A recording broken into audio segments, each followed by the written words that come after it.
नमस्कार। आज हम बीएड फर्स्ट ईयर के सेकंड पेपर जिसका नाम है समकालीन भारत तथा शिक्षा, कॉन्टेम्प्रेरी इंडिया एंड एजुकेशन के बारे में पढ़ेंगे। इसमें हम यूनिट सेकंड के टॉपिक्स को लेंगे। Prominent characteristics of education in India during colonial rule. इस विषय को आज हम समझेंगे। भारत में औपनिवेशिक शासन के दौरान शिक्षा की मुख्य विशेषताएं क्या क्या रहीं और इनका हमारे देश पर, हमारी भारतीय राजनीति पर, अर्थव्यवस्था पर क्या प्रभाव पड़ा, इसके बारे में हम पढ़ेंगे। औपनिवेशवाद क्या होता है? किसी एक भौगोलिक क्षेत्र के लोगों द्वारा किसी दूसरे भौगोलिक क्षेत्र में उपनिवेश, कॉलोनी स्थापित करना और यह मान्यता रखना कि एक अच्छा काम है, उपनिवेशवाद कहलाता है। इतिहास में प्राय 15वीं शताब्दी से लेकर 20वीं शताब्दी तक उपनिवेशवाद का काल रहा है। इस काल में यूरोप के लोगों ने विश्व के विभिन्न भागों में उपनिवेश बनाए। भारत को भी ब्रिटिश उपनिवेश बनाया गया था। भारतीय समाज पर उपनिवेशवाद के बहुत प्रभाव पड़े। हमारे देश के जो एकाकी परिवार थे उनकी स्थापना और वृद्धि इसी दौरान हुई। पहले हमारे देश में सभी बुजुर्ग, वृद्ध व्यक्ति, माता पिता और बड़े बड़े परिवार हुआ करते थे, परंतु ये ब्रिटिश उपनिवेशवाद के बाद परिवार जो हैं वो एकाकी होने लगे। स्त्रियों और युवाओं के वृद्धि में, उनके विकास में भी बहुत परिवर्तन हुए। कुछ हद तक स्वतंत्रता भी मिली स्त्रियों को इस दौरान।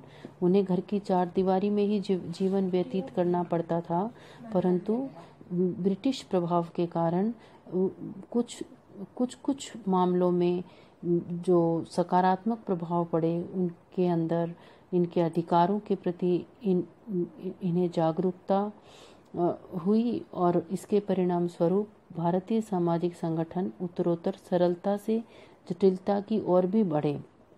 सामाजिक मूल्यों में भी हमारे देश में परिवर्तन हुए। बहुत सारी परंपराएं जो थी उन परंपराओं में बहुत परिवर्तन हुए। पारिवारिक जीवन में परिवर्तन होने लगे और बाल विवाह के प्रति भी दृष्टिकोण में परिवर्तन ब्रिटिश शासनकाल के दौरान ही आया। इसके अंदर प्रमुख रूप से शारदा एक्ट 1930, हिंदू विवाह और तलाक अधिनियम 1955 की भी मुख्य भूमिका रही है। बाल विवाह रोकथाम में इस एक्ट का बहुत बड़ा योगदान है। भारतीय राजनीति पर भी उपनिवेशवाद के बहुत प्रभाव पड़े।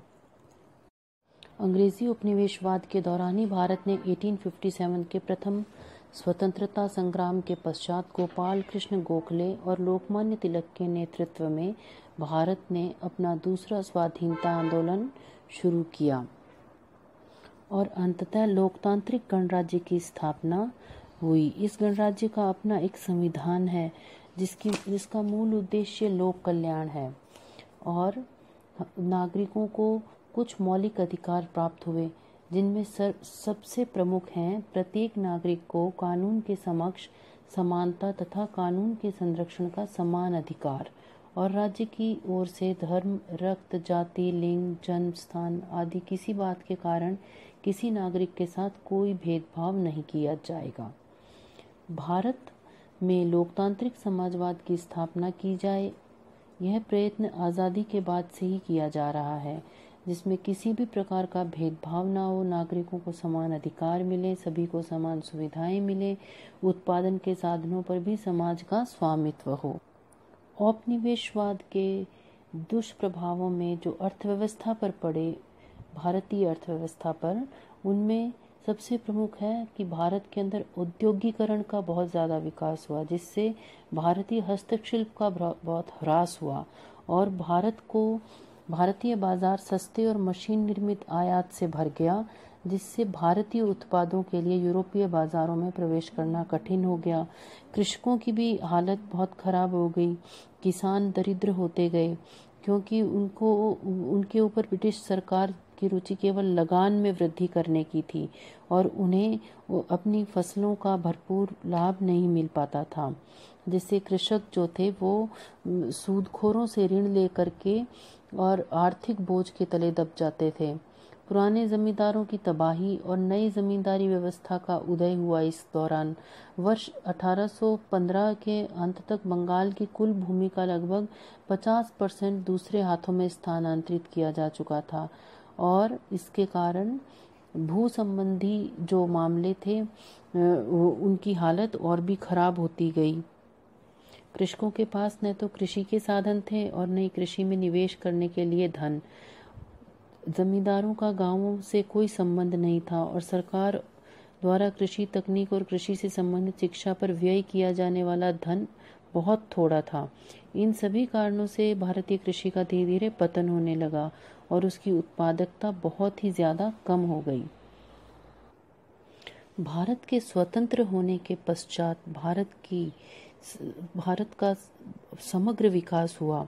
भारत के व्यापारियों को, बैंकरों को, साहूकारों को, किसानों को, सभी को भारत की सरकार ने मदद की और भारत विकास की पटरी पर चलने लगा।